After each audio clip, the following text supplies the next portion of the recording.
Muy buenas tardes, ¿cómo están? Espero que estén bien.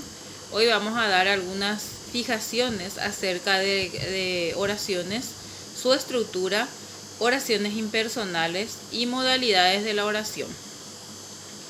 En el caso de las oraciones, su estructura y las oraciones impersonales, más bien vamos a hacer un recordatorio. Aquí lo nuevo es modalidad de las oraciones, porque ya habíamos dado oraciones, su estructura, casos de impersonalidad, ya habíamos dado en clases anteriores, tienen ustedes una vasta información al respecto.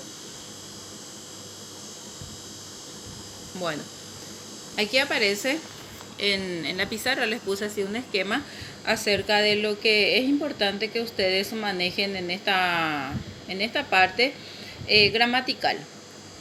Las oraciones, habíamos nosotros mencionado que las oraciones hacen referencia a la palabra, a dos palabras, a tres palabras o a un conjunto de palabras que guardan un sentido completo. Las oraciones tienen una estructura y esa estructura hace referencia al sujeto y al predicado. ¿Qué es el sujeto? El sujeto viene a ser de lo que se está hablando en el enunciado, en la oración. Y el predicado viene a ser todo lo que se dice de ese sujeto, de lo que se está hablando o de quién se está hablando. El predicado incluye una palabra muy importante que es el verbo. Eso ya habíamos dicho también en la clase anterior. Bueno, en cuanto a sujeto, tenemos dos tipos de sujeto, el sujeto expreso y el sujeto tácito. El sujeto expreso es aquel sujeto que se escribe dentro de la oración y que aparece en forma explícita, está escrito allí. Y el sujeto tácito viene a ser aquel sujeto que no está escrito, que está sobreentendido en la oración, pero que sí existe, solamente que no se escribe.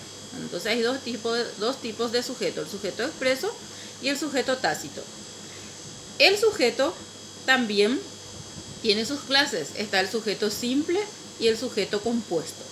El sujeto simple es aquel sujeto que consta de un solo núcleo y el sujeto compuesto es aquel que consta de dos o más núcleos o dos o más sujetos. Ustedes saben que el núcleo del sujeto siempre, generalmente, es un sustantivo y también puede ser un pronombre, ¿verdad? Entonces es importante que recuerden y manejen eso. Bueno, aquí hablamos entonces de dos aspectos que son sujeto, tipos de sujeto, expreso, tácito. Expreso el que está escrito en la oración, que se visualiza, y el sujeto tácito es aquel que no está escrito, que está sobreentendido pero que sí existe. Y las clases del sujeto son sujeto simple, sujeto compuesto. Sujeto simple cuando tiene un solo sujeto, un solo núcleo. Sujeto compuesto puede tener dos o más núcleos. Tienen que tener en cuenta también que el sujeto puede tener el núcleo del sujeto puede tener sus complementos y puede aparecer así en forma larga dentro de una oración. Pero eso no significa que el sujeto tenga que, porque es largo, sea un sujeto compuesto. No, esa no es la determinación que ustedes tienen que hacer.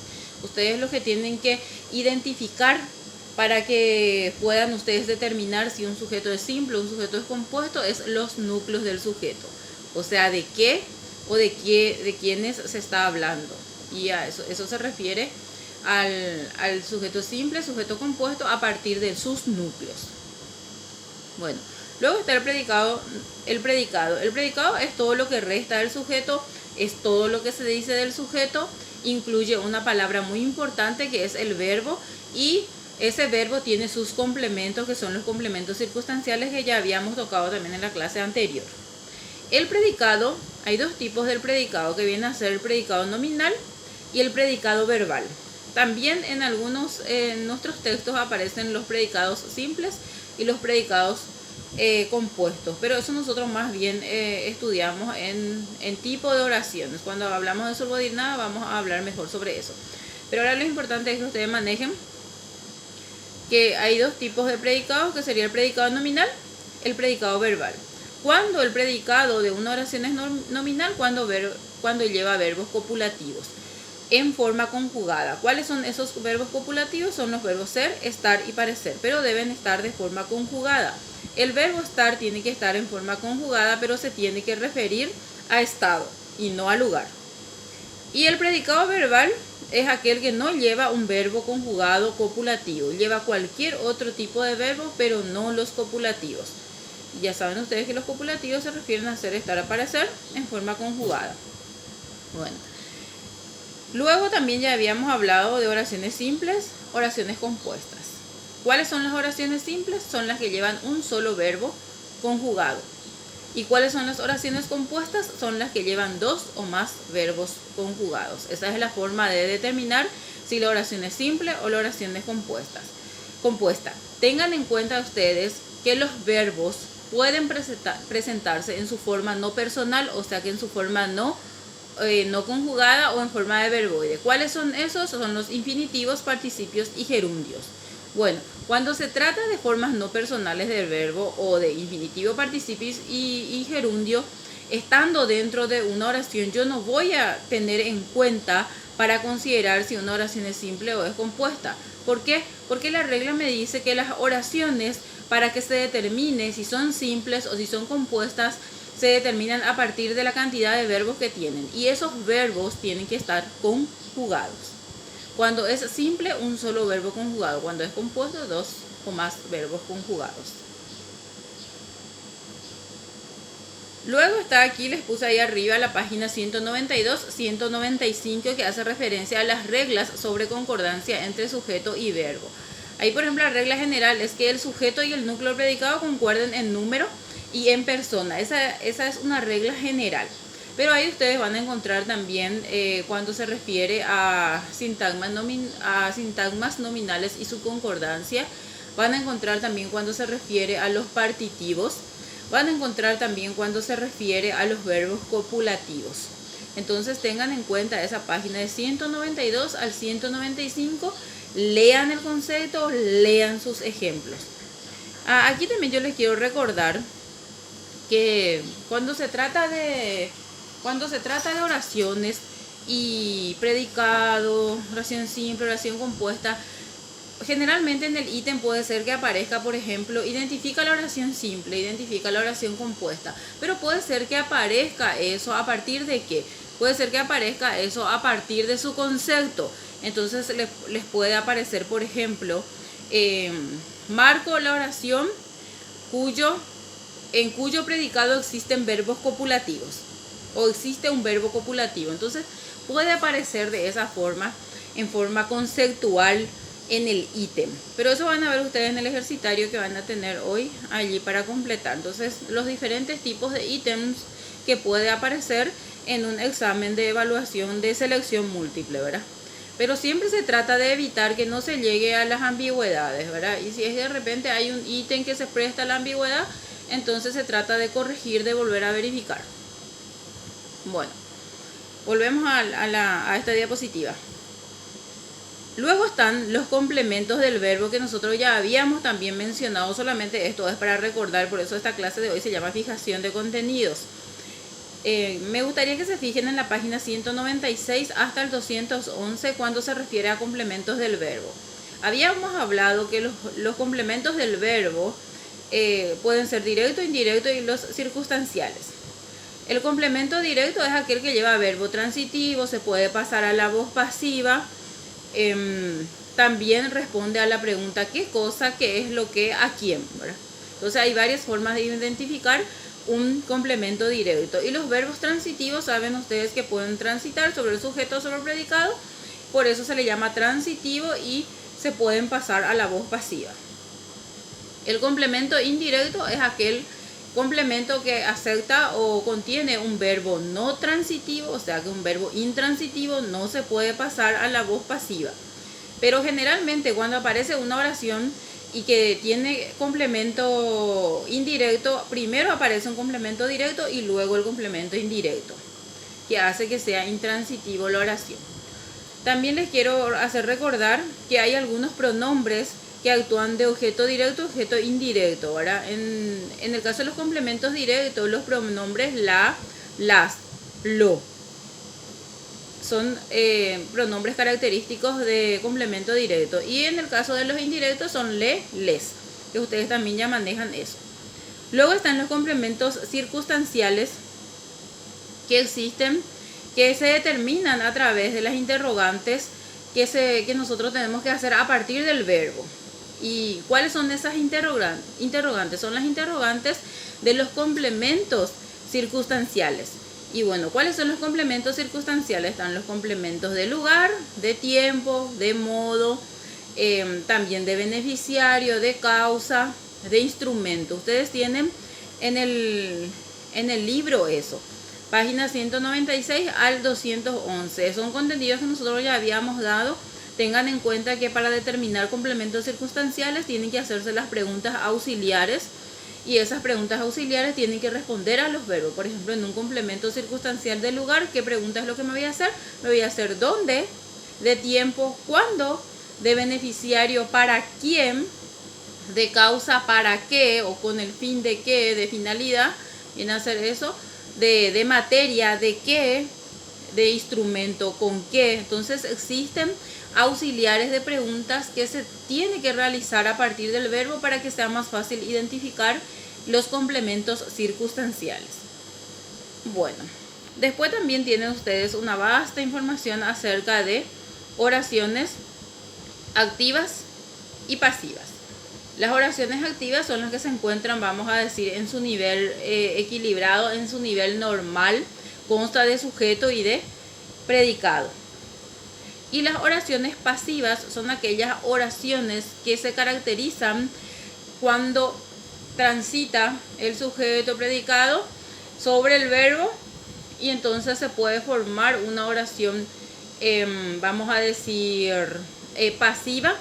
De una activa se puede formar una oración pasiva sin que pierda el sentido de lo que se quiere transmitir. Y generalmente las oraciones pasivas tienen una fórmula para su redacción o para su formulación, que viene a ser el sujeto pasa a ser predicado. De la oración activa el sujeto pasa a ser predicado, el predicado pasa a ser el verbo, y en el medio lleva una fórmula que sería el verbo ser en forma conjugada, un participio al lado y la preposición por. Esa es la forma de identificar. Yo les había comentado también eso la vez pasada y ustedes tienen también en su información.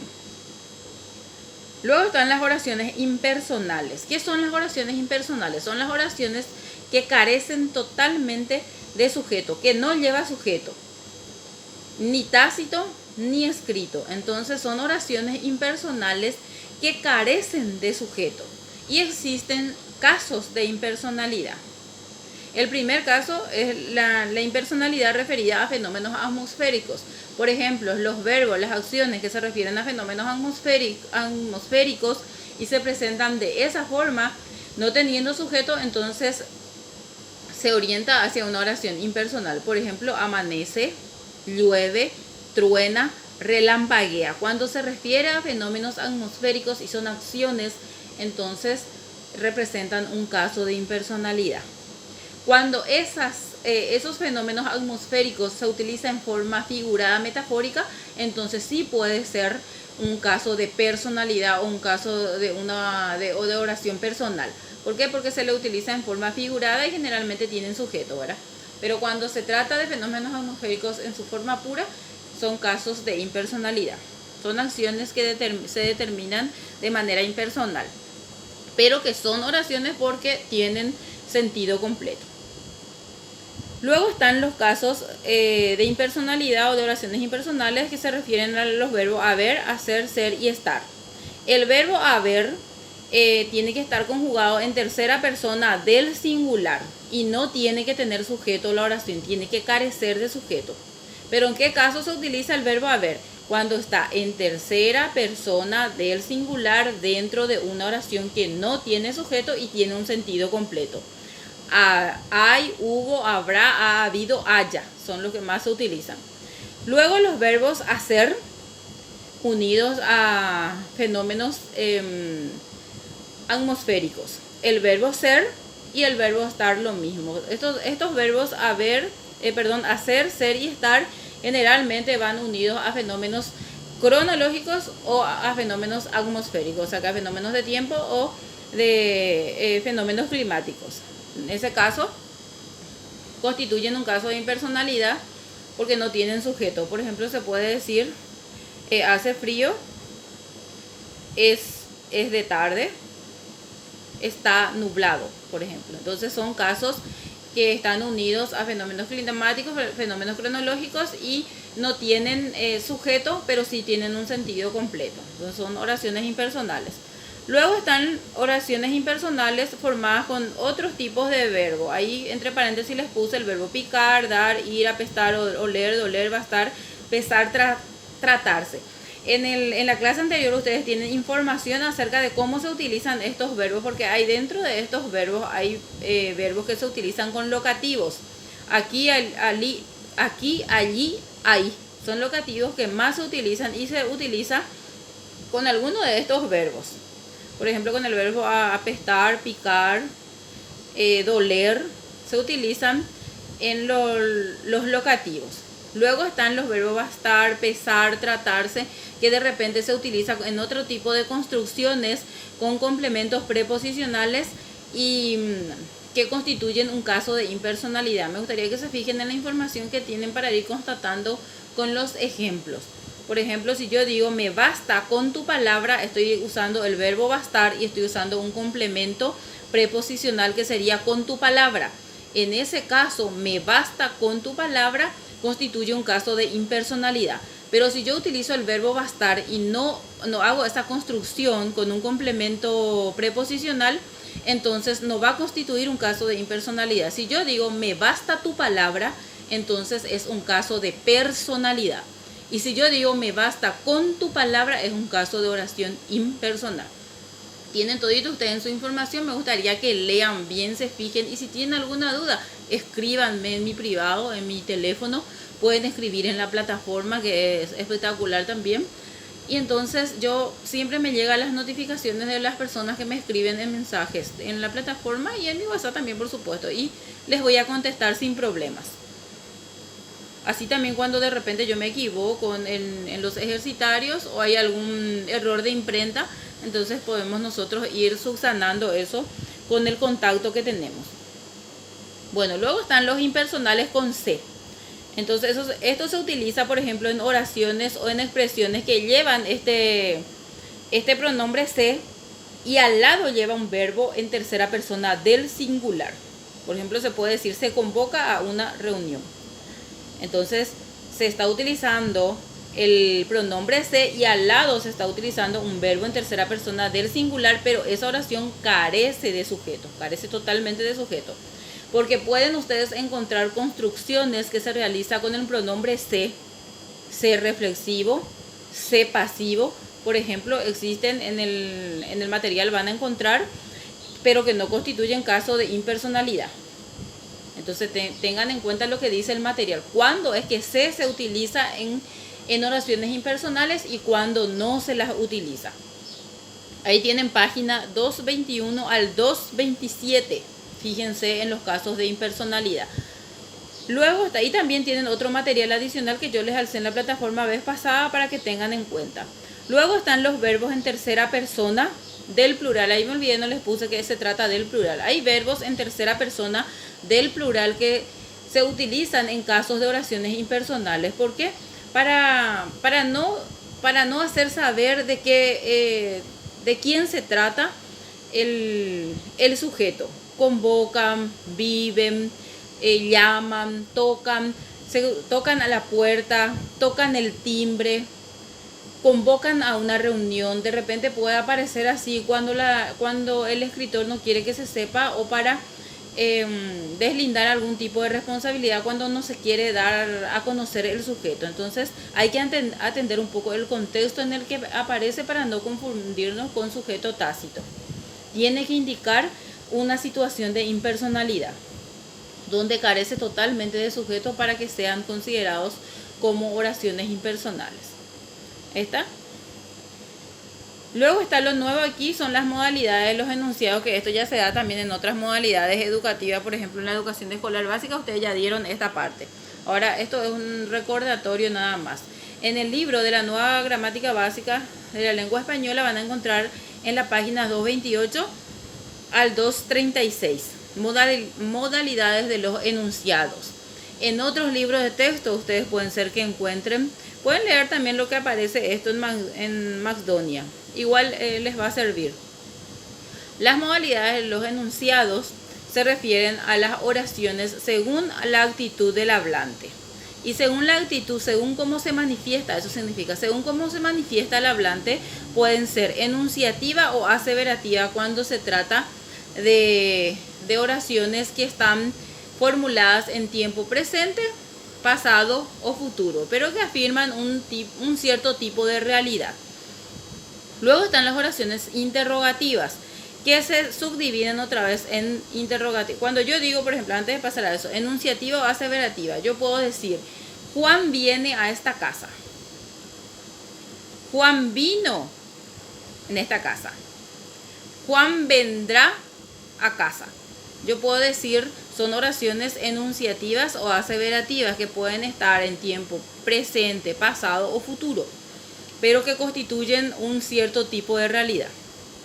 Las oraciones interrogativas son las que expresan algún tipo de pregunta, una interrogación, una incógnita. Y se subdividen, según nuestro material, se subdividen en directa o indirecta, totales o parciales. Las interrogativas directas son aquellas que llevan el signo de interrogación, el signo de la incógnita. Y las interrogativas indirectas son las preguntas que se formulan vamos a decir, con auxiliares de preguntas, porque en las preguntas siempre utilizamos qué, cómo, dónde, cuándo, ¿verdad? Son auxiliares que se utilizan en las preguntas, pero las indirectas no llevan el signo de interrogación. Yo puedo decir, ¿qué hora es? En ese caso va a ser una pregunta directa con signos de interrogación. Y cuando yo digo, ¿me podés decir qué hora es? Entonces es una pregunta indirecta. O quiero saber qué hora es. En ese caso no lleva el signo de interrogación, pero la expresión está indicando una pregunta y lleva los auxiliares de preguntas, qué, cómo, dónde, cuándo, más o menos en el medio de la oración, y tiene que llevar un acento pintado u ortográfico. Entonces esa es la diferencia entre directa o indirecta. Luego están las interrogativas totales o parciales. Las totales son aquellas preguntas que se pueden responder con un sí o con un no directamente. Y ¿eres casado? ¿Eres casada? Sí, no. Entonces son las dicotómicas, las que se pueden responder con sí o con no. Y luego existen las totales alternativas, donde la persona que pregunta algo, la persona que hace el interrogante, entonces dan alternativas de respuesta, que son vendrás hoy, mañana o pasado mañana. Entonces ya le da alternativas de respuesta. Entonces esas son las interrogativas totales, que pueden ser respondidas con sí, con no, o que pueden ser respondidas a través de ciertas alternativas. Luego están las interrogativas parciales, cuyas respuestas constituyen una incógnita. ¿Qué significa eso? Por ejemplo, que no se puede responder con sí o con no, que tampoco se puede responder con ciertas alternativas, sino que no se sabe la respuesta que puede dar la persona que tiene que dar una respuesta a la interrogante. Por ejemplo, ¿de dónde eres? Y allí no vamos a saber cuál podría ser la respuesta, ¿verdad? Entonces no se le da alternativas ni tampoco constituyen lo dicotómico. Bueno, luego están las oraciones imperativas. ¿Qué son las oraciones imperativas? Generalmente cuando nosotros hablamos de imperativo, hablamos de una orden, un mandato, generalmente es lo que aprendimos, ¿verdad? Sin embargo, nuestro material nos indica que las oraciones imperativas pueden representar una orden, un ruego o puede ser una exhortación. Una orden cuando se trata de mandar algo, un ruego cuando se trata de pedir algo y una exhortación cuando se trata de instar para hacer algo. Pásame ese lápiz, sería una orden. ¿Me podés pasar el lápiz? Sería un ruego. Exhortación, por ejemplo, vamos, luchemos contra el COVID-19. Entonces sería una exhortación. Entonces hay tres tipos de imperativos que yo tengo que distinguir cuando se trata de la actitud del hablante. La idea es que ustedes identifiquen cuál es la actitud que pone el hablante, y para identificar eso necesariamente ustedes tienen que pronunciar la oración. Entonces es más fácil de identificar. Luego están las oraciones negativas. ¿Cuáles son las oraciones negativas? Son las que expresan una negación o la inexistencia de algo, una falsedad de algo. Y se utilizan auxiliares como no, nunca, jamás, tampoco, nadie, ninguno, nada, etcétera. ¿Por qué etcétera les puse ahí? Porque hay otros auxiliares más que se puede utilizar y que está escrito en el material. Entonces, estos auxiliares de repente se puede también utilizar en otro contexto, pero lo importante es que ustedes, porque son adverbios, ¿verdad? Adverbios, otros son pronombres. Lo importante es que ustedes puedan identificar de que la expresión que está escrito allí o que se está escuchando se trata de una negativa, se trata de una negación. ¿Entienden? Entonces tienen que ustedes más o menos manejar el contexto y ver si corresponde o no a una negación. Porque de repente, como ya les dije, hay casos que se puede utilizar este tipo de auxiliares, pero que no indiquen una negación. Quizás también puede ser una situación de asertividad, pero depende del contexto. Van a ver ustedes en el ejercitario, van a ver ustedes las formas en que se pueden utilizar. Exclamativos.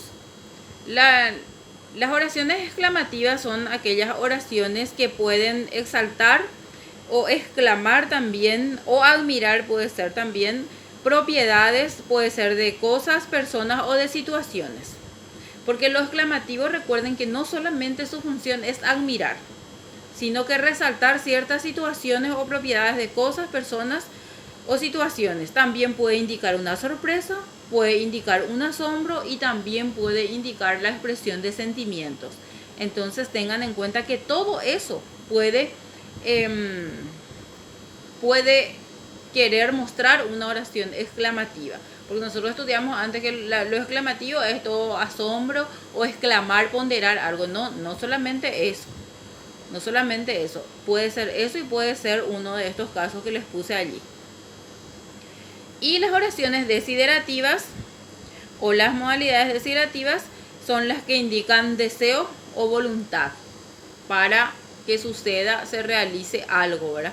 Entonces, de repente las oraciones exclamativas, las oraciones imperativas, las oraciones desiderativas, de repente pueden llevar signos de exclamación, pero dependería mucho de lo que dice allí y de la actitud del hablante para que ustedes puedan clasificar en imperativo, negativo, exclamativo, desiderativo. Y aquí ustedes ya tienen los auxiliares. Por ejemplo, ojalá que llueva. Sería un deseo. Que estés bien sería una voluntad, un deseo también, ¿verdad? Entonces tengan en cuenta la actitud del hablante para identificar las oraciones. También acá no les puse, había sido las oraciones dubitativas, que es una modalidad también de los enunciados. Dubitativas son todas aquellas oraciones, expresiones que expresan duda. Y tiene también sus auxiliares, quizás, tal vez, acaso. Entonces son auxiliares que indican duda, probabilidad. Entonces a eso se refiere las oraciones según la actitud del hablante o modalidades de los enunciados. También le llama a nuestro libro, así le llama a este tipo de enunciados. Me gustaría que tengan en cuenta, ahí tienen un ejercitario, no sé si es 35 o 37 ítems, por ahí tienen ustedes en la plataforma para hacer y se ejerciten. Si tienen, es una mezcla de oraciones impersonales, modalidades de la oración, sujeto, predicado, todo eso es una mezcla porque es un ejercitario de fijación. También les puse allí que el próximo lunes vamos a tener un examen a través del cuestionario Google. Voy a estar enviando en el grupo de WhatsApp que ustedes tienen con la profe Otilia. Y ahí voy a más o menos saber qué tal están ustedes en cuanto a la aplicación de procedimientos gramaticales desde el primer día de clases presencial hasta ahora, ¿verdad? Y para ir reforzando un poco de repente los contenidos que hacen falta. También quiero que recuerden que no tengan en cuenta solamente ítems simples, sino que tengan en cuenta también que, como ya les dije hace rato, que los ítems pueden aparecer a partir de los conceptos. Se puede poner el concepto como ítem y ustedes van a tener que identificar a través de los ejemplos. Entonces estudien de todas las formas posibles. Vamos a ver qué tal salen en este simulacro. Vamos a hacer muchísima retroalimentación, no se preocupen de eso. Y favor, consúltenme las dudas que tengan.